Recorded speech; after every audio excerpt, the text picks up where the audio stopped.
ಬಿಡದಿ ಟೌನ್ಶಿಪ್ನ ವಿರೋಧಿಸುತ್ತಿರುವ ಸ್ಥಳೀಯ ರೈತರ ಆಕ್ರೋಶ ದಿನಕ್ಕೆ ಹೆಚ್ಚಾಗುತ್ತಿದೆ. ಜಮೀನು ಸ್ವಾಧೀನಪಡಿಸಿಕೊಳ್ಳುವ ಸರ್ಕಾರದ ನಿರ್ಧಾರಕ್ಕೆ ರೈತರು ಕೆರಳಿದ್ದು, ವಿರೋಧದ ನಡುವೆಯೂ ಬಿಡದಿ ತಾಲೂಕಿನ ಮಂಡಲಹಳ್ಳಿ ಗ್ರಾಮದಲ್ಲಿ ಜೆಎಂಸಿ ಸರ್ವೆಗೆ ಮುಂದಾದ ಜಿಬಿಡಿಎ ಅಧಿಕಾರಿಗಳ ವಿರುದ್ಧ ರೈತರು ಆಕ್ರೋಶ ಹೊರಹಾಕಿದ್ದಾರೆ.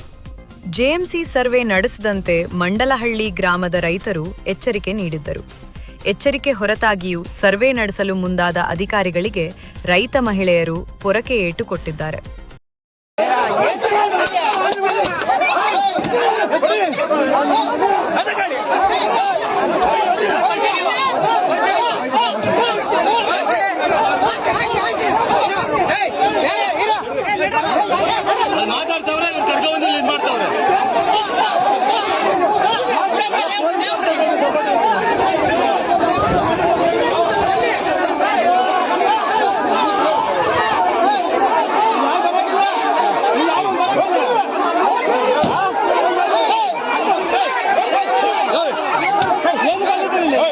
ನೋಡಿ, ಗಾಡಿ ನಂಬರ್ ಇದೇನೆ KA42N3917.